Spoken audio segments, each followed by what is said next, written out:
First and foremost, Amazon is a community of builders, and we do not shy away from tough challenges.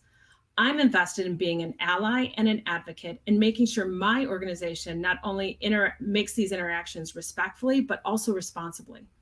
It's a difficult time for so many right now. The stress of the pandemic and the inequitable and brutal treatment of Black people in our country. I'm not only leaning into those important and sometimes uncomfortable conversations, we're building a continuous loop of communications to build trust across the organization. Because here's the thing, it starts with acknowledgement. And I want the team to know that I'm paying attention. Their lives and status on the team matters. Whether it's about increasing opportunity for an employee professionally or about an individual's personal safety, I value each and every one on my team. I try to create a genuine space for honest, raw, reflective, and perhaps critical responses that make those conversations so much more productive. You have to push past the "how you doing" and dive deep into those common responses. There is just no single right way to ensure that you show empathy, vulnerability, and support. But if you're open to receive the critical feedback and without getting defensive or explaining your intentions. In this uncomfortable conversation, intent is never, nor should it ever be the focus. It's the impact or outcome of the message that is. So we listen to feedback and we're willing to be accountable and commit to that change.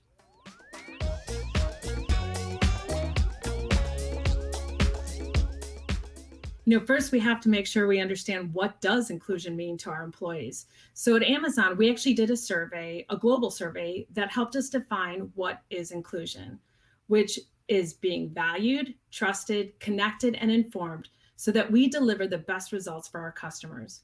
We use this definition and guide to create all the educational initiatives and as we continually improve our mentorship programs, which we hope delivers benefits for all of our employees.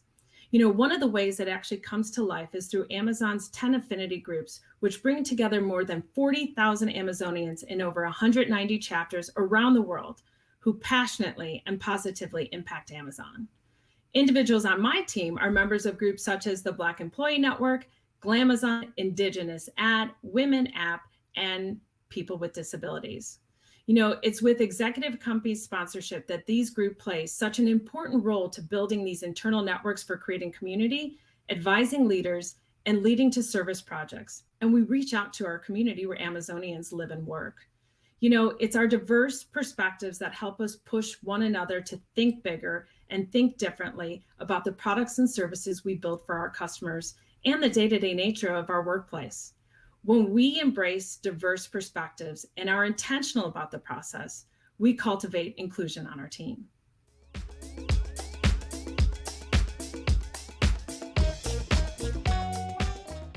At Amazon, we empower our employees to bring their authentic voice to work every single day through our leadership principles. For instance, we are encouraged to have backbone, disagree, and commit. Meaning, we're expected to respectfully challenge decisions when we disagree, even when doing so is uncomfortable or exhausting. There are several approaches I take to make sure individuals on my team feel comfortable to use their voice. I host a number of internal conversations for employees to have a safe space to support one another and speak freely. We also run large virtual gatherings where members of the Amazon community can support one another. But you know what? It's important to develop the leaders so that each and every one of them have the confidence to speak up. We have a variety of programs aimed at developing these leaders. For example, our Inclusive Leaders Training and Workshop, which includes an unconscious bias training that helps leaders develop skills to build that inclusive work environment. When we educate our leaders to be inclusive, our teams are more inclined to voice their concerns and opinions, and our leaders can actively elicit those diverse perspectives.